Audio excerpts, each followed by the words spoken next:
Hello दोस्तों। पिछले दो पार्ट्स में हमने बातें की थी लाइफस्टाइल के बारे में और उसके फैक्टर्स के बारे में। इस वीडियो में मैं आपको बताने जाने वाली हूँ जो फैक्टर्स डिस्क्राइब किए थे पार्ट 2 के अंदर, उसको डिटेल में, कि लाइफस्टाइल में मेन जो फैक्टर्स है उसका रोल क्या है। तो ये रोल आप ध्यान से सुनिएगा और अपनी लाइफ के अंदर चेंजेस लाएगा, तो उससे बहुत और बहुत बेनिफिट्स होंगे। तो फर्स्ट पॉइंट था एज ग्रुप, कि कौन सा एज ग्रुप है जहाँ से हमें अपनी लाइफस्टाइल के बारे में सोचना चाहिए। तो फर्स्ट 30 अब जब एज होती है तो 30 to 35 तब से थोड़ा केयर करना चालू करना है। और आफ्टर 35 हमें हमारा ब्लड रिपोर्ट्स ईयरली करवाना स्टार्ट कर देना है, कि ईयरली हमें हमारे ब्लड रिपोर्ट्स के अंदर सीबीसी करवाना है, लिपिड प्रोफाइल करवानी है, यूरिन टेस्ट करवाना है, शुगर लेवल चेक करवाना है। ये सारी चीज़ें हैं 35 ईयर्स के बाद हमें ईयरली ये चेकअप करवाना है। After that I told second point, that is health issues. Age group के अंदर अगर आप लोग 35 अप अपनी लाइफस्टाइल के ऊपर फोकस नहीं कर रहे हो या फिर अपनी बॉडी के ऊपर फोकस नहीं कर रहे हो, then you will notice health issues. So second point के लिए मेरा सजेशन ये है कि फर्स्ट पॉइंट को ही इतना नोटिस करो कि सेकेंड पॉइंट आए ही नहीं। इसलिए तो हम लोग लाइफस्टाइल के अंदर एज ग्रुप को ही वार्निंग एज ग्रुप बोल दिया है। उसके बाद थर्ड पॉइंट है एनवायरनमेंट, कि सराउंडिंग एनवायरनमेंट है वो भी बहुत इंपॉर्टेंट रोल प्ले करता है लाइफस्टाइल के अंदर। कि जहाँ पे हम लोग रहते हैं, वर्किंग एरिया है वो तो हमारा एनवायरनमेंट डेली का होगा ही, बट लिविंग एरिया है हमारा, जो लाइफ का जो होम बोलते हैं वो होम एरिया है, वो हमारा पॉल्यूशन फ्री होना चाहिए और फ्रेश एयर वहाँ पे आनी चाहिए, पॉजिटिव एनर्जी मिले ऐसी जगह होनी चाहिए।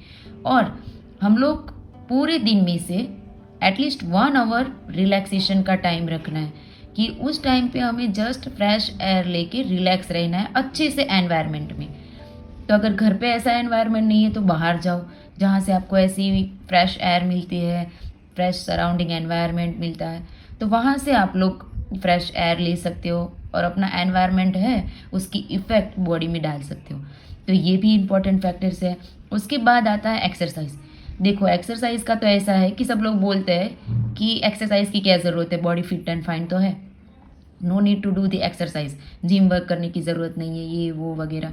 तो I am not talking about the hard working exercise, I am talking about the yoga, meditation, small exercise which play important role after 35 years.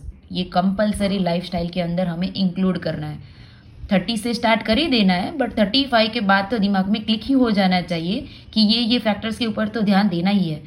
पहले के ज़माने में क्या था कि फिजिकल वर्कलोड ज़्यादा था, इसलिए एक्सरसाइज की ज़रूरत नहीं थी। अभी मेंटल वर्क, माइंड पावर का सब कुछ है वर्कलोड, तो उससे क्या है कि थक बहुत ज़्यादा लगता है, इसीलिए थोड़ा बहुत एक्सरसाइज ज़रूरी है। और एक्सरसाइज के साथ साथ मेडिटेशन करो तो माइंड पावर भी इंक्रीज़ होगा। और फिफ्थ फैक्टर है कि इमोशन लेवल। तो laughing is the cure of many disease. तो लाफिंग बहुत सारे डिजीज़ का क्योर है। क्योर मतलब काफ़ी सारे रोग ऐसे हैं जो लाफिंग या स्माइलिंग फेस से भी दूर हो जाए। कि nowadays emotion plays very important role in mindset. Social media अगर हम लोग देखते हैं तो जैसे ही एक रील गई दूसरी रील गई तो उसके इमोशंस के इफेक्ट ऑन द स्पॉट्स हमारे दिमाग में आते हैं। तो आपको पता ही होगा कि इमोशन का हमारी लाइफ में कितना बड़ा रोल है। तो इमोशंस क्यों ना हम लोग अच्छे वाली रील से देखें, अच्छे वाले इमोशन से कैचअप करें। जो इमोशंस हमारी बॉडी के लिए यूज़फुल नहीं है उसको अवॉइड करें। जो हमें डिप्रेशन में ले जा रहे हैं, अपसेट कर रहे हैं, उसको अवॉइड कीजिए। और जो है जिससे हम लोग को स्माइल, लाफ, ये ऐसा सब कुछ मिल रहा है, वो सारी चीज़ें जो सराउंडिंग में, उसे नोटिस कीजिए। तो ये वाले इमोशंस है वो हमारी लाइफ में काम आ सकते हैं। उसके बाद लास्ट फैक्टर वो है गोसिप। गोसिप मतलब बातचीत। बातचीत का अभी रोल ज़ीरो हो गया है। बातचीत में व्हाट्सअप मैसेज के थ्रू नहीं बोल रहे हो कि आप इधर है तो वो बाहर है तो उसके साथ बात कीजिए, मैसेजेस कीजिए, ऐसी नहीं। गोसिप मतलब लाइव टॉक, मतलब किसी के साथ भी फिजिकली बाजू बाजू में बैठे हो, कुछ बातचीत करो, शेयर करो पूरा दिन की बातें, कोई भी चीज़ के ऊपर टॉपिक है उसके ऊपर डिस्कशंस करो।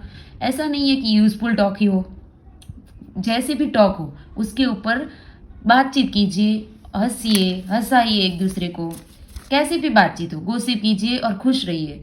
तो ये सारे फैक्टर्स थे लाइफस्टाइल के अंदर, age group, environment, health issues, exercise, emotions, gossip, ये बहुत इंपॉर्टेंट रोल प्ले करते हैं। तो आप सब लोग ये फैक्टर को आफ्टर 35 इयर्स वेरी इंपॉर्टेंट है कि लाइफस्टाइल के अंदर चेंज करके, मॉडिफिकेशन करके आप अपनी लाइफ हेल्दी बनाएं। हेल्दी लाइफ गोल्स अगर रहेंगे तो पूरा फैमिली भी हेल्दी रहेगा। पहले हमारी बॉडी हेल्दी तो सब लोग हेल्दी, तो सब लोग अगर हेल्दी है तो फिर हैप्पीनेस ऑटोमेटिक आ जाएगी, पॉजिटिव एनर्जी ऑटोमेटिक आ जाएगी। So thank you for watching and thank you for supporting this channel. Like, subscribe and comment.